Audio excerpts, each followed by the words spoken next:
ونستغفره ونؤمن به ونتوكل عليه ونعوذ بالله من شرور أنفسنا ومن سيئات أعمالنا من يهده الله فلا مضل له ومن يضلل فلا هادي له وأشهد أن لا إله إلا الله وحده لا شريك له وأشهد أن سيدنا وسندنا وشفيعنا ونبينا ورسولنا وكريمنا وملجأنا ومأوانا محمدا عبده ورسوله الذي أرسله الله بالحق بشيرا ونذيرا وداعيا إلى الله بإذنه وسراجا منيرا أشهد أنه صلى الله تعالى عليه وسلم بلغ الرسالة ونصح الأمة وكشف الغمة وجلى الظلمة وجاهد في سبيل الله وعبد ربه حتى أتاه اليقين اللهم صل على سيدنا محمد وعلى آل سيدنا محمد وبارك وسلم عليه اللهم صل وسلم على رسولك الكريم وآله الطاهرين رب اغفر وارحم وأنت خير الراحمين أما بعد فأعوذ بالله من الشيطان الرجيم بسم الله الرحمن الرحيم إن الله وملائكته يصلون على النبي يا أيها الذين آمنوا صلوا عليه وسلموا تسليما اللهم صل وسلم على رسولك الكريم وآله الطاهرين رب اغفر وارحم وأنت خير الراحمين. آج کی اس مبارک نورانی مجلس میں میں ایک عظیم شخصیت کا ذکر کرنا چاہتا ہوں. عظیم وہ ہوتا ہے جسے اللہ عظمت عطا فرمائے. عزتیں عظمتیں اللہ تعالیٰ کے پاس ہے. وَتُعِزُّ مَن تَشَاءُ وَتُذِلُّ مَن تَشَاءُ بِيَدِكَ الْخَيْرُ إِنَّكَ عَلَىٰ كُلِّ شَيْءٍ قَدِيرٌ. تو ہی اے اللہ عزت دینے والا ہے, کوئی اور نہیں. اور جسے تو عزت دے اسے کوئی نیچا نہیں دکھا سکتا. نبیوں کو تو نے عزت عطا فرمائی. چاند چمکتا ہے نا جب, تو ایک جانور ہے جو اپنی بولی میں اسے بھونکتا ہے، لفظ مجھے کہنا ہی پڑا، کوئی اتنا اچھا لفظ تو نہیں ہے نا. کتا بھونکتا ہے. چاند کی عظمت میں کوئی فرق نہیں آتا. یہ پہلے ذہن میں مسئلہ رکھو. اور کہتے ہیں چاند کا تھوکا منہ پر آتا ہے. چمگادڑ سورج کو نہیں دیکھنا چاہتا. یہ رات کو تو خوب اڑتا ہے، جب سورج نکلتا ہے تو کونے میں چھپ جاتا ہے. فارسی میں سے شپرا کہتے ہیں چمگادڑ کو، شپرا.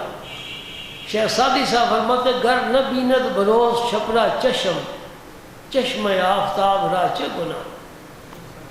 اگر چمگادڑ سورج کو نہیں دیکھتا تو اس میں سورج کا کیا قصور ہے؟ اسے تو رب نے روشن کیا ہے، وہ خود بھی روشن ہے اور جب نکلتا ہے سارے جہان کو روشن کر دیتا ہے. تو عظمت، عزت، شرافت، بزرگی دینے والا کون؟ بھائی یہی تو توحید کی بات کر رہے ہو نا. یہ توحید کی بات ہے. رب کی صفتیں، رب قدیم، اس کی صفتیں بھی قدیم. رب عزت دینے والا ہے اور جس کے سر پر چاہے تاج رکھ دے اور جس کے ہاتھ میں چاہے کاسے گدائی دے دے. کوئی تاج والے ہیں، کوئی کاسے گدائی لے کر بھیک مانگنے والے ہیں. یہ رب کی شانیں ہیں، دیکھنی چاہیے.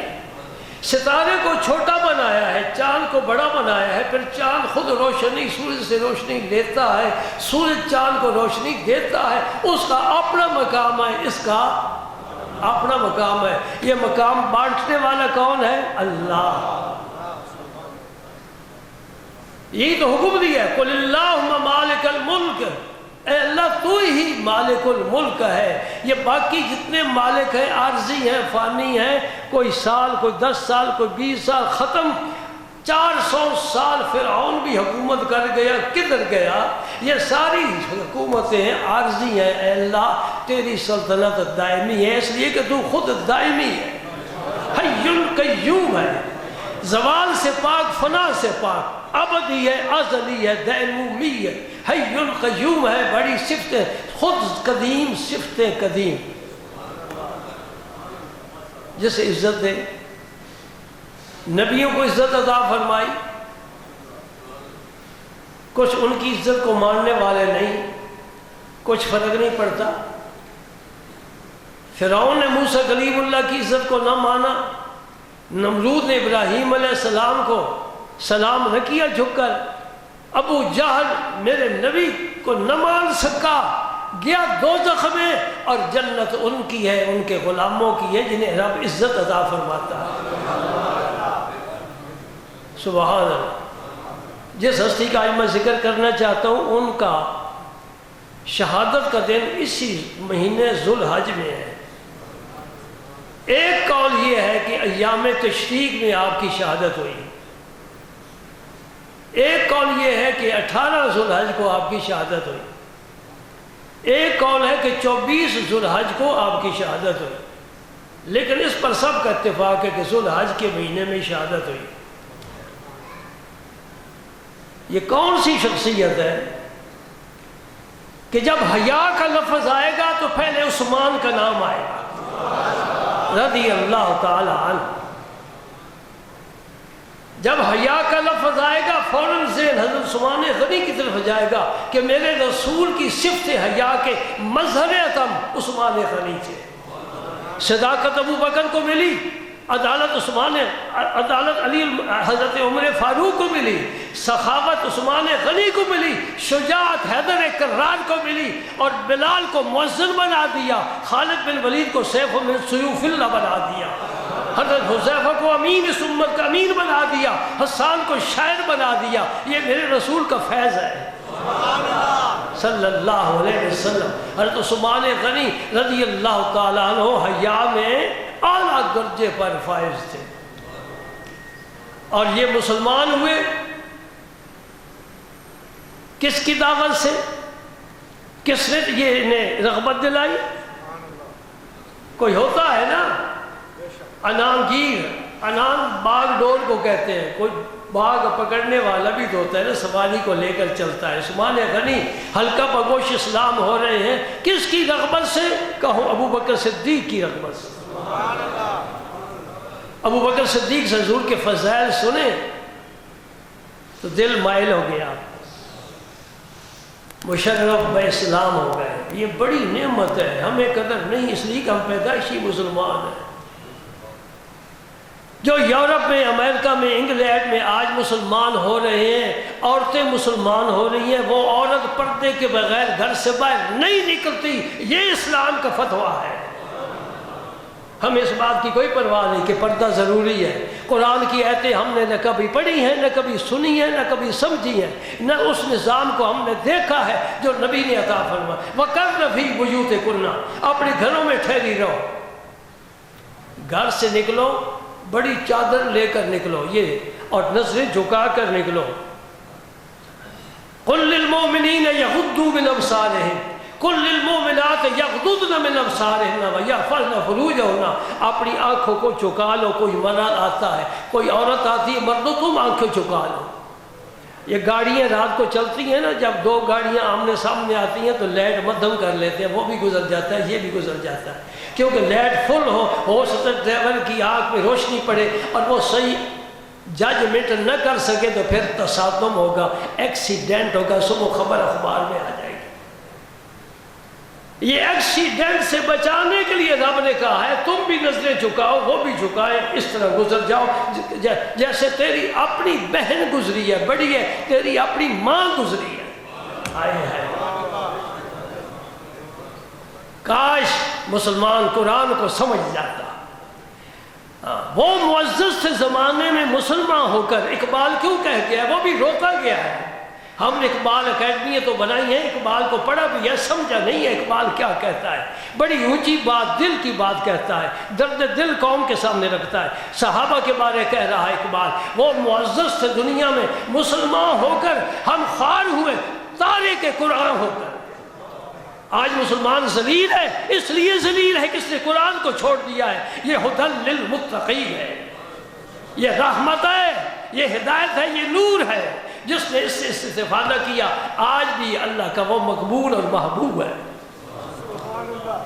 عثمان غنی رضی اللہ تعالیٰ عنہ بند کمرے میں بھی غسل فرماتے تھے تو چادر باندھ کر، لوگوں نے پوچھا حضور اندر کیوں چادر باندھتے ہو؟ فرمانے لگے کوئی آدمی دیکھنے والا تو نہیں ہے، مجھے فرشتوں سے حیا آتی، فرشتوں سے، جو فرشتوں سے حیا کرتا ہے پھر فرشتے بھی اس سے حیا کرتے ہیں۔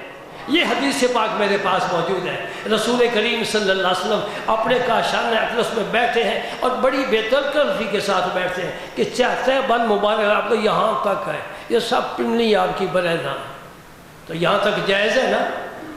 یہ پنڈلی ظاہر کرنا یہ تو ممنوع نہیں ہے نا، یہاں سے شروع ہوتا ہے پردہ مرد کا، ناف تک جاتا ہے، اس حصے کا چھپانا فرض ہے۔ ابو بکر صدیق نے اجازت طلب کی رضی اللہ تعالیٰ عنہ، حضور نے اجازت فرما دی، آ گئے، بیٹھ گئے۔ آپ جس طرح بیٹھے تھے نا اسی طرح بیٹھے تھے۔ پھر عمر فاروق آئے، انہوں نے اجازت طلب کی، انہیں بھی اجازت طلب کی، وہ بھی آ گئے، اور آپ جس طرح بیٹھے تھے بے تکلفی کے ساتھ اسی طرح بیٹھے تھے۔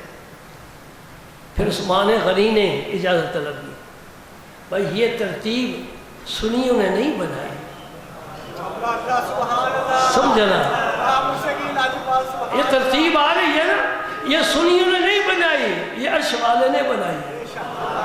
پہلے ابو بکر، پھر عمر، پھر عثمان۔ مسجد نبوی کی تعمیر ہو رہی ہے، میرے کریم آقا خود پتھر اٹھا کر لاتے ہیں، پہلا پتھر میرے مصطفیٰ نے رکھا ہے۔ اس مسجد میں جا کر نماز پڑھتے ہو، 50,000 نمازوں کا ثواب پاتے ہو۔ مسجد اس سے بڑی بڑی خوبصورت بھی ہیں، سونے کی بنا دو، وہ فضیلت نہیں ہے۔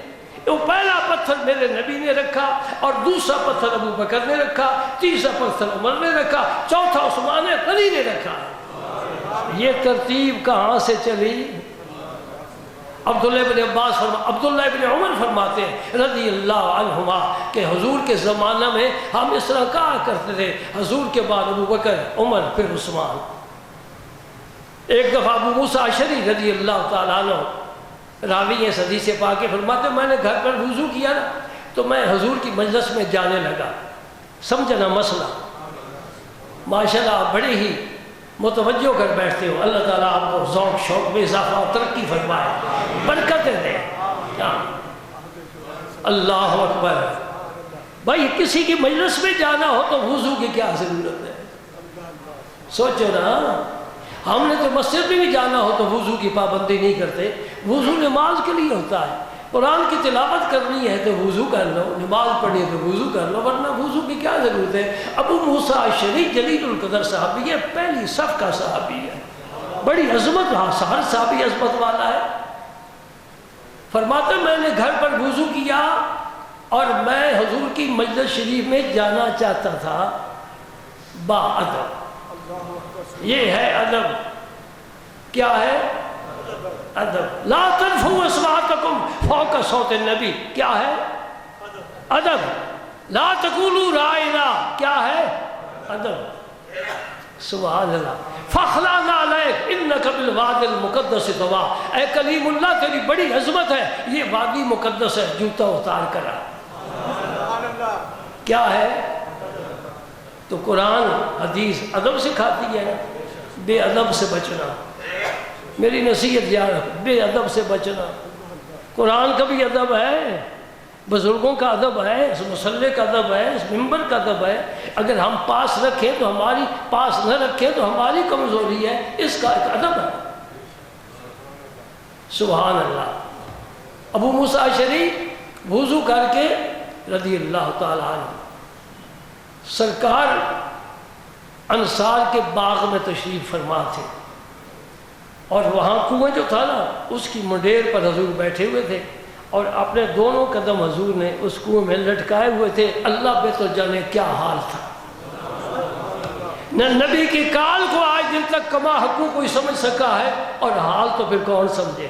کال علماء کے پاس ہے، حال مشائخ کے پاس ہے۔ نبی کا کال علماء کے پاس ہے، یہ علماء اس کی حفاظت کرتے ہیں، قال رسول اللہ صلی اللہ علیہ وسلم، اور حال مشائخ کے پاس ہے۔ آپ فرماتے ہیں میں دروازے پر بیٹھ گیا کہ آج میں حضور کی اجازت کے بغیر کسی کو اندر نہیں جانے دوں گا، اسے کہتے ہیں بواب، دربان، دروازے پر جو کھڑا ہوتا ہے، حضور نے نہیں مقرر فرمایا، وہ از خود ہی خدمت سر انجام دے رہے ہیں۔ سب سے پہلے کون آیا؟ تمہارے اندر سے آواز اٹھنی چاہیے، اور تم نے کتاب تو نہیں نہ پڑھی، حدیث تم نے نہیں پڑھی، اور سن بھی آج رہے ہو، لیکن تمہارے اندر اہل سنت جماعت کا عقیدہ ہے، وہ بول رہا ہے کہ سب سے پہلے کون آئے؟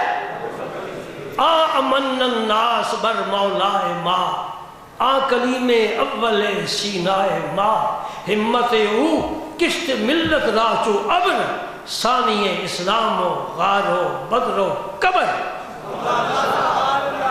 اقبال نے موتی پرو کر رکھ دیے، ثانی اسنین اذ ہما فی الغار اذ یقول لصاحبہ لا تحزن ان اللہ معنا۔ صرف میرے ساتھ ہی اللہ نہیں، معنا، ابو بکر جس طرح اللہ میرے ساتھ ہے اسی طرح تیرے ساتھ بھی ہے۔ موسیٰ علیہ السلام نے اپنی قوم سے فرمایا تھا ان ربی معی، ان معی ربی، ان معی ربی سیہدین، میرے ساتھ میرا رب ہے۔ حضور نے یہ نہیں فرمایا ابو بکر خطرہ ہے تو تجھے ہے، میرے ساتھ تو میرا رب ہے، نہیں، وہ رحمت للعالمین ہے۔ ان اللہ معنا ما ظنک باثنین اللہ ثالثہما، ابو بکر ان دو کے بارے میں تیری کیا رائے ہے جس کے ساتھ تیسرا اللہ ہو؟ جس کے ساتھ اللہ ہے پھر اسے تو کوئی، اس کا کوئی بال بھی نہیں کر سکتا، اللہ جو ہے۔ آپ بھی چاہتے ہیں کہ اللہ ہمارے ساتھ ہو جائے؟ جی چاہتے ہو؟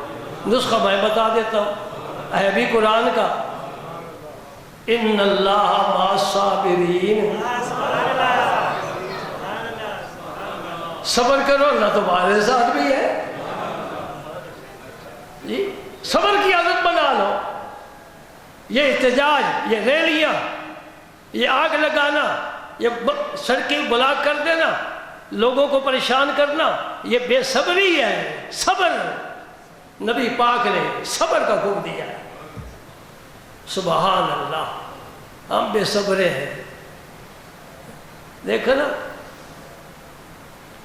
پھاٹک ریلوے کا بند ہے نا، ایک گاڑی جا کے کھڑی ہو گئی، ایک دائیں آ گئی، ایک بائیں آ گئی، نہیں نہ صبر کیا، ہارن دے رہے ہیں، نہیں نہ صبر کیا۔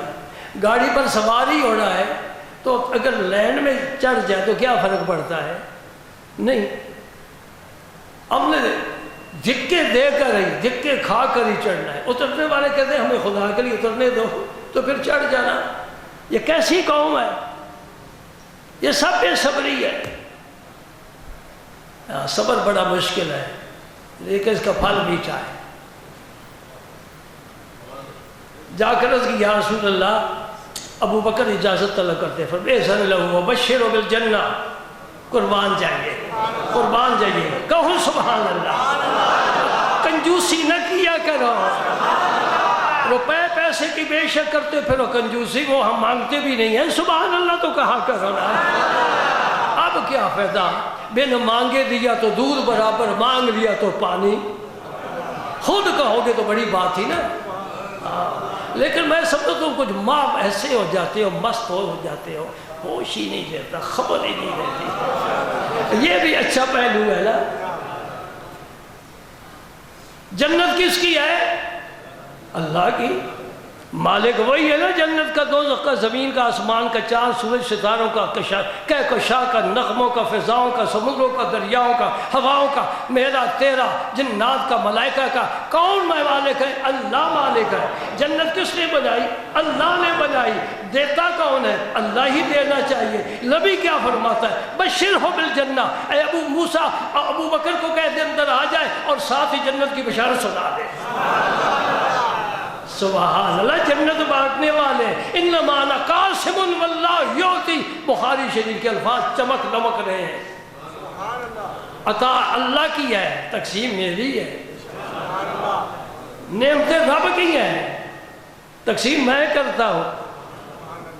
دیگ میں نے پکوائی اور ایک طالب علم کو کہا یا رکھ بانٹ، اب چاول لینے والا میرے پاس آئے گا، کس کے پاس جائے گا؟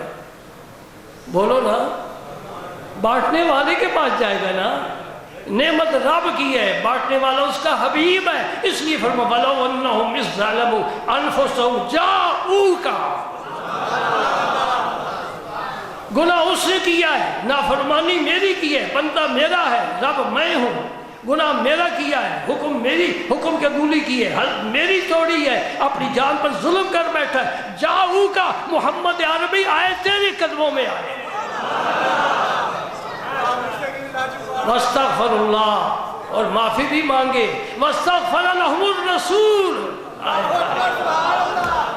سبحان اللہ، سبحان اللہ۔ قربان ہونے کو جی چاہتا ہے۔ سمجھ لیں میری بات؟ ایک بات میں ہلکی سی کہہ دوں کہ مولوی نہ سن لے۔ رب نے فرمایا انا نحن نزلنا الذکر وانا لہ لحافظون، جس کا مفہوم یہ ہے کہ یہ قرآن میں نہیں اتارا، اس کی حفاظت بھی میں نے کرنی ہے، کوئی چور کسی طرف سے آ نہیں سکتا۔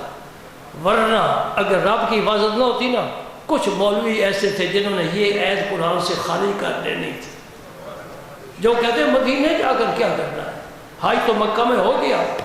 اور مکے والا حج پتہ ہے، مینا میں حج کا حق ادا ہو گیا، مینا میں حج کا حق ادا ہو گیا۔ ادھر گرے، ادھر رب نے جنت کے دروازے کھول دیے، آ جاؤ بھائی۔ احرام کی حالت میں قیامت کے دن اٹھیں گے، لبیک اللہم لبیک لا شریک لک لبیک ان الحمد والنعمت لک والملک لا شریک لک۔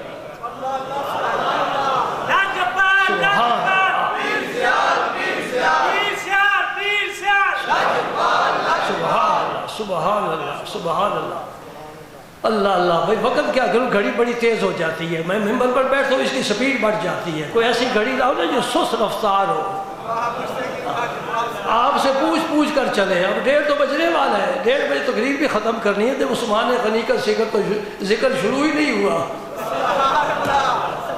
لیکن باتیں سب پیار کی ہیں، محبت کی ہیں۔ ہمارا مرکز، ہمارا محور، جسم کا قبلہ مکہ مکرمہ ہے اور روح کا قبلہ مدینہ پاک میں ہے۔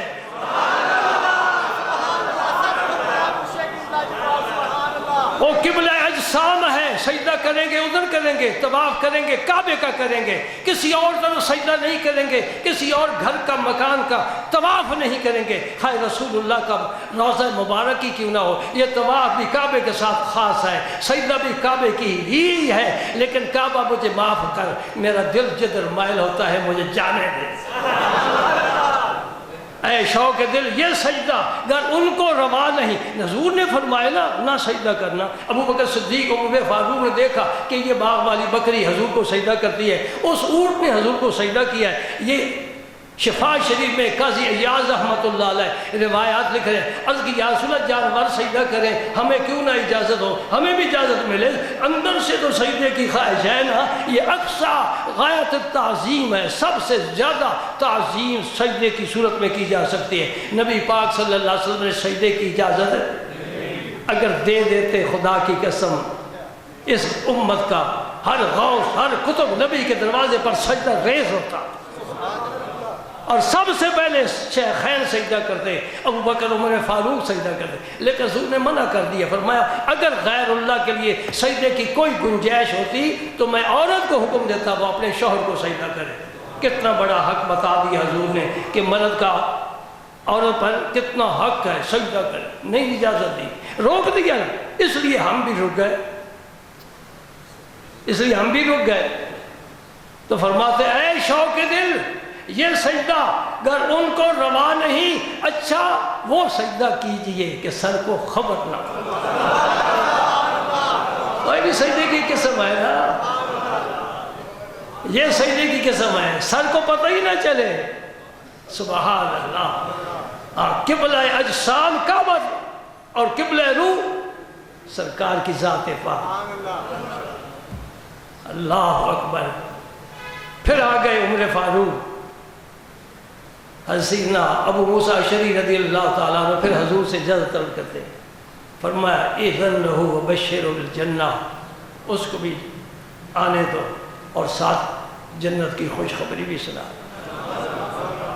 عمر جنتی، ابو بکر جنتی، میرے رسول پاک نے یہ فیصلہ فرمایا، کوئی چیلنج نہیں کر سکتا، کوئی دروازہ روک نہیں سکتا، کوئی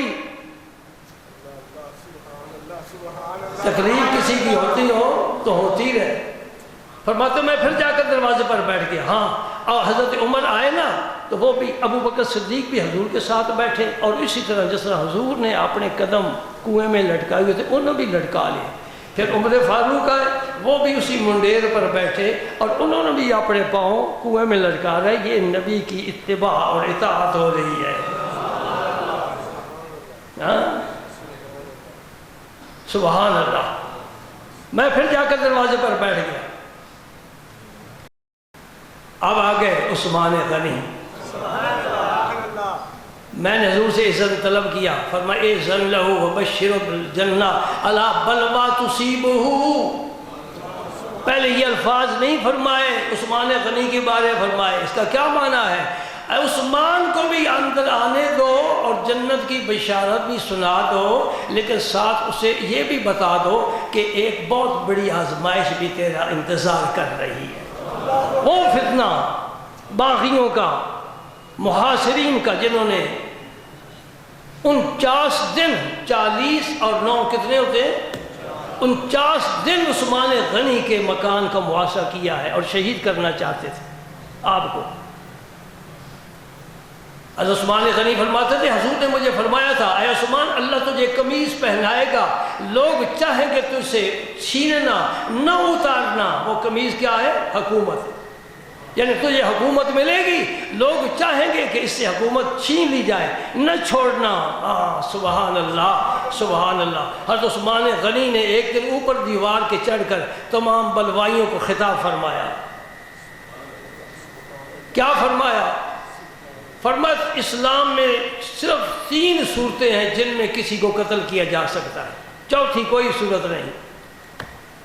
پہلی تو یہ ہے ہے کہ تھا مسلمان، پھر اس نے اسلام چھوڑ دیا، مرتد ہو گیا، بے ایمان ہو گیا، اس کا قتل جائز ہے، لیکن عوام کو حق نہیں پہنچتا، قانون کو حق پہنچتا ہے۔ یہ جو گستاخ کو فوری طور پر اس نے گستاخی کر دی ہے، گولی مار دیتے نا، یہ احتیاط کرنی چاہیے۔ وہ کیسے کلمات ہیں، علماء کے سامنے پیش کریں، علماء فیصلہ کریں گے کہ واقعی ایسے الفاظ ہے کہ یہ شخص مرتد ہے، اور پھر قانون کا راستہ اختیار کرنا چاہیے۔ ایک وجہ، جو دین چھوڑ جائے وہ زندہ رہنے کے قابل نہیں ہے، اس کو قتل کرے گی حکومت اسلامیہ۔ نمبر 2، اگر کسی شخص نے بدکاری کی ہے شادی شدہ، زنا کیا ہے، شادی شدہ، اسے قتل کیا جائے گا، یعنی سنسار کی حالت صورت میں، سنسار پتھر مار مار کر۔ تیسری صورت، کسی کو اس نے قتل کیا ہے، اب یہ قاتل ہے تو اس سے قصاص لیا جائے گا۔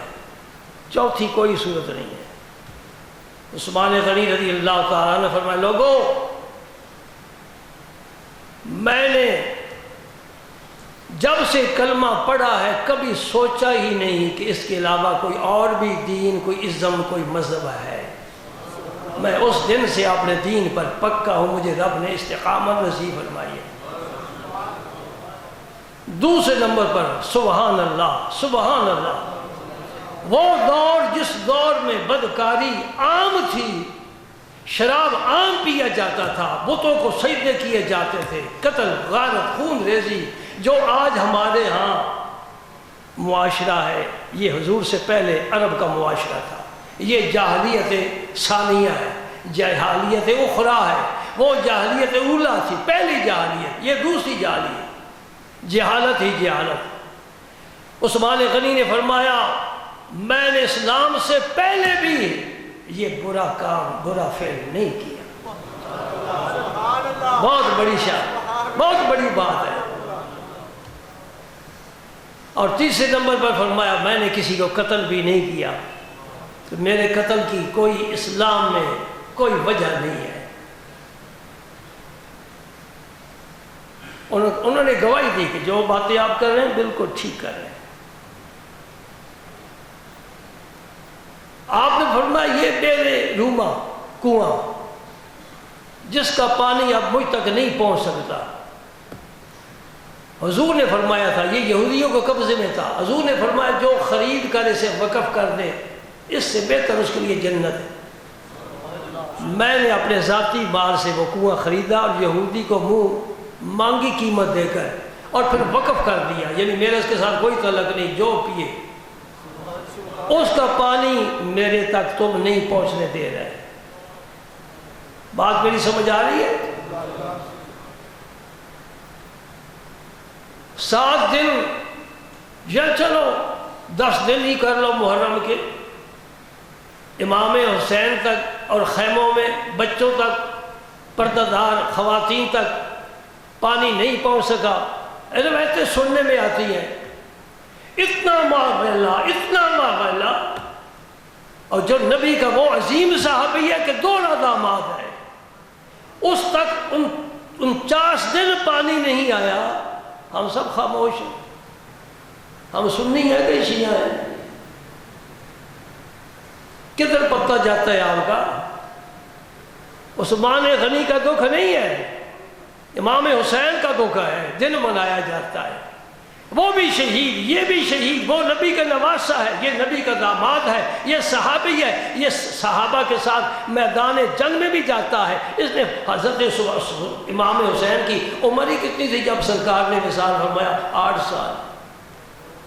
8 سال کا بچہ جہاد میں تو نہیں شریک ہو سکتا۔ اپنی اپنی حیثیت پر رکھو ہر ایک کو۔ شہداء کربلا کا بڑا اعلیٰ مقام ہے، کوئی نہیں وہاں پہنچ سکتا۔ عثمان غنی رضی اللہ تعالیٰ عنہ نے فرمایا کہ وہ کنواں میں نے وقف کیا نا؟ انہوں نے کہا جی ہاں۔ فرمایا پانی میں نہیں پی سکتا آج۔ مسجد نبی شریف تنگ ہو گئی تھی، حضور نے فرمایا یہ 7 والا پلاٹ ہے جو خرید کر مسجد کی توسیع کرے اس کے لیے جنت، فرماتا ہے میں نے خرید کر مسجد کو وسیع کیا۔ آج میں عراق والوں سے، ایران والوں سے، اور سعودیہ میں بھی شیعہ بہت زیادہ ہے، پاکستان میں بھی ہے، میں ہندوستان میں ہے، بنگلہ دیش میں ہے، کہاں کہاں خباثت اور شرارت نہیں ہے، میں سب سے سوال کرتا ہوں کہ تو جب سجدہ کرتا ہے جا کر مسجد نبوی میں، وہ تو عثمان غنی کی مسجد ہے اور تو ان کا دشمن ہے۔ ذرا دوست میرا خیال کرنا، یہ پلاٹ ہمیں ایک خاتون نے دیا جہاں مسجد بنی، آپ بیٹھے ہو، مسجد اس خاتون نے نہیں بنائی، اللہ نے بنائی ہے۔ اب ایک مسجد تم نے بنانی ہے۔ میں ابھی بات آپ سے کرتا ہوں، کبھی نہیں آپ کی جیب پر بوجھ ڈالا؟ جی گواہی دو، کیوں نہیں بولتے؟ اور جیب پہ کاٹی ہے تمہاری طلباء نے، آج میں خود تمہاری جیب میں گھسنا چاہتا ہوں۔ اچھا پہلے یہ بات سن لو، جس نے مسجد بنائی یہ صدقہ جاریہ ہے، جو بھی نمازی نماز پڑھے گا، اعتکاف بیٹھے گا، وہاں بیٹھ کر نوافل پڑھے گا، تلاوت کرے گا، سارا ثواب اسے الگ ملے گا، مسجد بنانے والے کو الگ ثواب ملے گا۔ اب تو مجھے یہ بتا کہ جب سے یہ مسجد بنی ہے نبوی شریف اور اس کی توسیع ہوئی ہے، 1400 سال گزر گئے، جی کبھی ایسا ہوا ہے کہ کوئی نماز پڑھنے والا نہیں سوائے واقعہ حرہ کے؟ وہ چند دنوں کا واقعہ تھا، گزر گیا۔ ہزاروں نہیں لاکھوں لوگ جاتے ہیں مختلف ممالک سے، وہاں نمازیں پڑھتے ہیں، سجدے کرتے ہیں، ان میں غوث بھی ہوتے ہیں، کتب بھی ہوتے ہیں، ولی بھی ہوتے ہیں، نقیب بھی ہوتے ہیں، نجیب بھی ہوتے ہیں، اوتاد بھی ہوتے ہیں، یہ سب ہوتے ہیں، سجدے کرتے ہیں۔ عثمان غنی کو کوئی ثواب مل رہا ہے کہ نہیں مل رہا ہے؟ اچھا تم بھی لینا چاہتے ہو؟ کیا تم اور کیا میں، کہتے کیا پدی کا شوربہ، ہم تو زیادہ سے زیادہ 1000 2000 5000 دے سکتے ہیں، اس سے تو کام نہیں نہ بنتا۔ یہ میرے پیچھے پلاٹ پڑا ہے، مسجد پتہ ہے آپ کو تنگ ہو گئی ہے، اب بھائی چوری کھانے والے مجنو اور خون دینے والے مجنو کا پتہ چل جائے گا۔ اور لیلا سے بھیجتی تھی نا چوری، جا وہاں بہت کچھ درویش رہتے ہیں تو کہنا یہ مجنو کے لیے رہا، اور ایک درویش دوڑ کر آگے نکل آ جاتا، لوٹی یہ کس کے لیے؟ مجنو، میں مجنو ہوں، لاؤ مجھے کھیر، وہ کھا جاتا۔ دوسرے دن پھر لیلا نے بھیجی تو وہی مجنو 2 نمبر نکل آیا، چوری کھا گیا۔ تیسرے دن لیلا نے کہا کہ چھری بھی لے جا اور یہ برتن بھی لے جا، تو مجنو کو کہنا تھوڑا خون مجھے چاہیے۔ اب وہ چوری والا تو منتظر تھا نا مجنو 2 نمبر، وہ فوراً باہر آ گیا کہ چوری آئی ہے۔ لوڈی نے کہا چوری نہیں لائی ہوں، لیلا کہتی تھوڑا خون دے دے، انہیں کہا خون دینے والا اندر مجنو بیٹھا ہے، میں تو ہوں چوری کھانے والا۔ یہ میرے پیچھے پلاٹ پڑا ہے، 10 15 16 مرلے کا ہے، یہ بڑا موقع ہے، بہت موقع ہے۔ اس کے بعد یہ اگر بک گیا ہمارے ساتھ نکل گیا، ہم کوشش کر رہے ہیں کہ وہ لوگ آمادہ ہو جائیں۔ باہر ہوتے ہیں، جو باہر ہوتا ہے پھر آپ کو پتہ ہے وہ باہر ہی ہوتا ہے۔ اب میں آپ کو دعوت دیتا ہوں اس صدقہ جاریہ میں حصہ ڈالنے کی۔ نہیں میں نہیں حصہ لیتا، نہ میں خریدنا ہے، یہ تم نے خریدنا ہے۔ مجھے مسجد وسیع چاہیے، محراب یہاں نہیں 16 مرلے آگے محراب چاہیے، پھر کھل کر بیٹھو۔ جو اے سی سے گرمی میں محروم ہوتے ہیں باہر بیٹھتے ہیں، انہیں بھی اندر ہم بٹھائیں گے، آؤ جی اب تمہاری مسجد اب وسیع ہو گئی ہے۔ بات میری آپ تک پہنچ گئی نا؟ میں نہ چندہ کرتا ہوں، نہ چندے کی اپیل کرتا ہوں، نہ کسی کو کہتا ہوں، میں اللہ کے حضور ہاتھ اٹھاتا ہوں، تم بھی اٹھاؤ۔ اے اللہ تو بڑا کریم ہے، تیرے خزانے بھرے ہوئے ہیں، تیرے گھر کو ہم وسیع کرنا چاہتے ہیں، ہم بے سر و سامان ہیں، جیبیں خالی ہیں، پرس جیب میں ہے ہی نہیں، ذریعہ معاش نہیں، آمدن کا کوئی ذریعہ نہیں، ہم بالکل ہی نکمے نالائق ہے۔ اے اللہ تیرے خزانے بڑے وسیع ہے، تو انتظام کر سکتا ہے۔ انڈے میں چوزے کو روزی دینے والا، قطرے سے انسان بنانے والا، والا، ایک پانی کے قطرے سے گوہر آبدار بنانے والا، اے اللہ تو اپنی قدرت دکھا، اپنی قدرت دکھا اور اس مسجد کی وسعت میں ہماری مدد فرما۔ اللہ تیرے نبی کا وسیلہ پیش کرتے ہیں، ہم کچھ نہیں کر سکتے، ہم کچھ نہیں کر سکتے، تو سب کچھ کر سکتا ہے، تو ہی ہماری مدد فرما۔ سب کہو اے اللہ ہماری مدد فرما، اے اللہ ہماری مدد فرما، اے اللہ ہماری مدد فرما۔ ہم دنیا داروں کے سامنے ہاتھ نہیں پھیلانا چاہتے، میں کیوں منگا غیرہ کھولو خصم کنگال نہیں میرا، جس رب کے اتنے خزانے ہیں میں بندے کھولو کیوں سوال کرا۔ اے اللہ تو ہی اسباب مہیا فرما۔ اللہم ربنا آتنا فی الدنیا حسنہ وفی الآخرۃ حسنہ وقنا عذاب النار۔ اللہم صلی علی سیدنا محمد وعلی آل سیدنا محمد وبارک وسلم۔ میں نے آپ تک بات پہنچا دی اور گویا میں نے پورے شہر میں یہ بات پھیلا دی۔ اب آپ سنائیں، عام ہے یاران نقطہ دا کے لیے، دیکھتا ہوں کہ یہ آیا ہماری قسمت میں ہے کہ نہیں ہے، لیکن میرا ایک ہمیشہ ہی عقیدہ ہے، ذہن بھی ہے، اور میں ایک بات کرتا ہوں اور آپ کو بھی سبق دیتا ہوں، چونکہ ہم ممکن الوجود ہے، یہ سارا کائنات کا دائرہ یہ دائرہ امکان ہے۔ ممکن کا کیا معنی ہے؟ اس کا ہونا نہ ہونا برابر۔ ممکن کا یہ معنی ہے واجب الوجود جس کا ہونا ضروری ہے، ممکن الوجود ہونا نہ ہونا۔ اچھا آپ کی کتنی عمر ہے جی؟ کہو گے جی ہماری 35 سال ہے۔ 35 سال سے پہلے تو آپ نہیں تھے، پہلے نہیں تھے نا، تو اللہ کا نظام چلتا رہا ہے نا۔ 60 سال کے بعد پھر وہی وجود نہیں ہوگا اس دنیا میں، پھر بھی نظام قدرت کا نظام ہستی انسانوں کے ساتھ نہیں ہے، رب کے امر سے چلتا ہے۔ ڈبویا مجھ کو ہونے نے، بات میری سمجھنا، ڈبویا مجھ کو ہونے نے، نہ ہوتا میں تو کیا ہوتا، اگر میں نہ ہوتا تو کیا ہوتا۔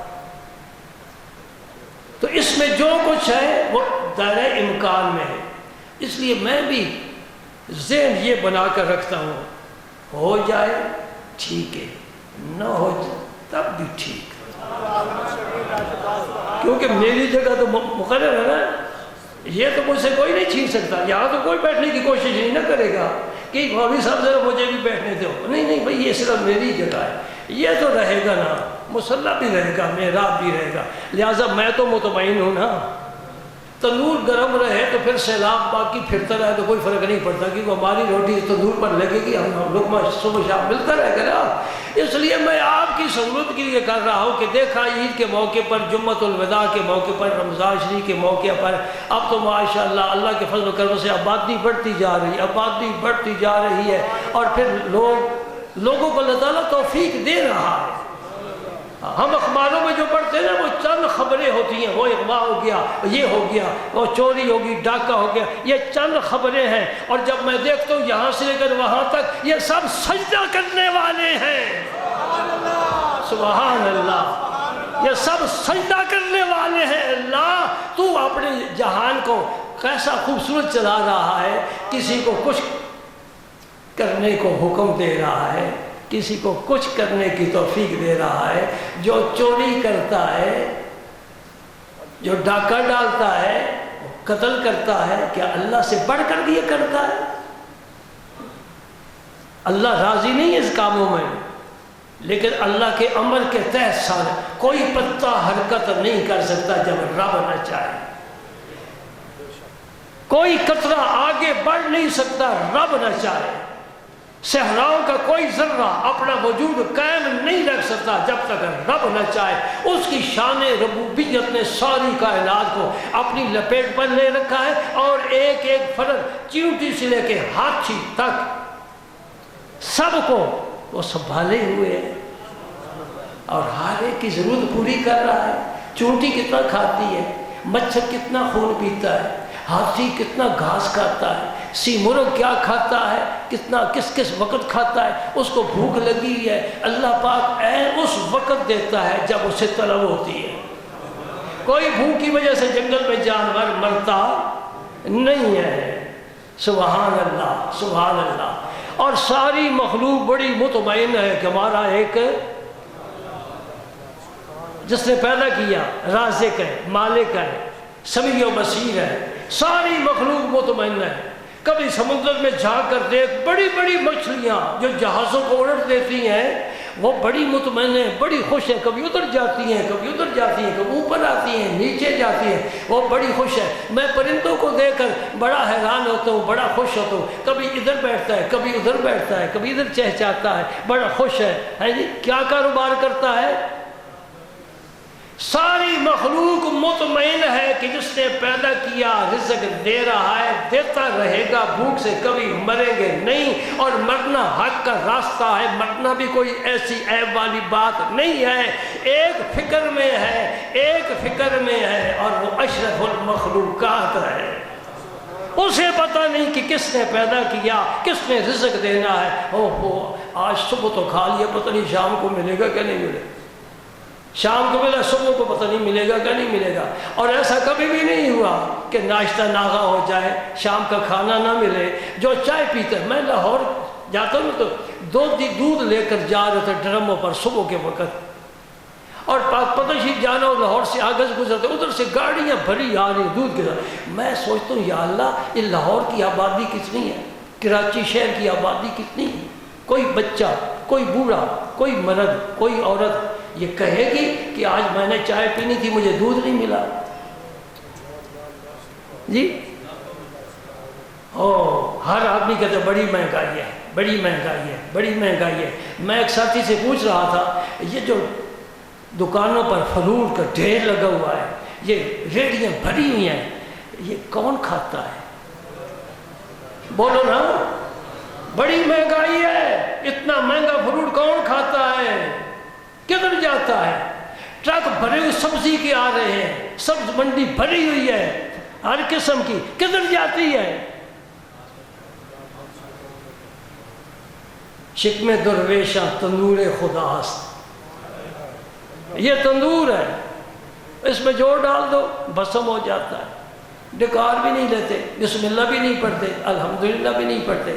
اللہ کو پہچاننا، کس نے رزق دیا، ایک لقمہ لو، اللہ کو پہچانو، پڑھو بسم اللہ۔ اے اللہ، تیرا عطیہ نہ ہوتا تو میں تو بھوکا مر جاتا۔ مطمئن رہو، مطمئن رہو۔ ایک آیت سن کر جمعہ پڑھتے ہیں، وَمَن يَتَوَكَّلْ عَلَى اللَّهِ فَهُوَ حَسْبُهُ إِنَّ اللَّهَ بَالِغُ أَمْرِهِ قَدْ جَعَلَ اللَّهُ لِكُلِّ شَيْءٍ أَمْرًا۔ کیا معنی ہے وَمَن يَتَوَكَّلْ عَلَى اللَّهِ؟ جو اللہ پر توکل کر جاتا ہے، فَهُوَ حَسْبُهُ، اللہ اس کے لیے کافی ہے۔ اللہ کو پا کر پھر ابھی رونا روتے رہیں گے؟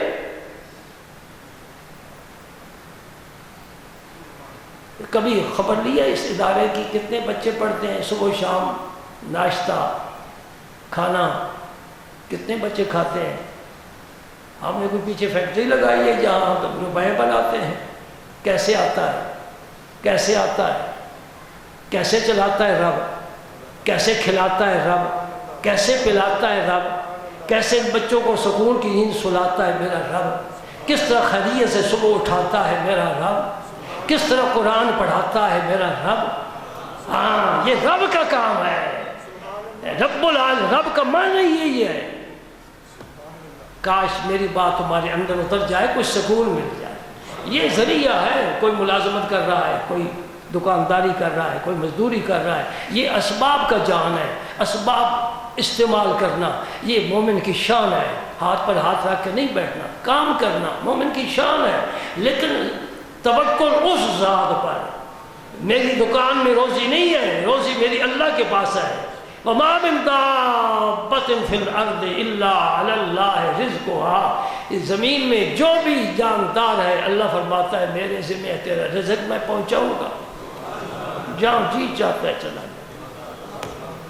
ہائے عثمان غنی، تیری جیسی شخصیت اب دنیا نہیں دیکھے گی، اتنا باحیا اور نبی کا باوفا، اور بدری صحابہ میں شامل۔ بدری صحابہ کی شان سب صحابہ سے اعلیٰ ہے۔ اگر اللہ پاک نے موقع عطا فرمایا تو آئندہ جمعے مزید انشاءاللہ گفتگو کریں۔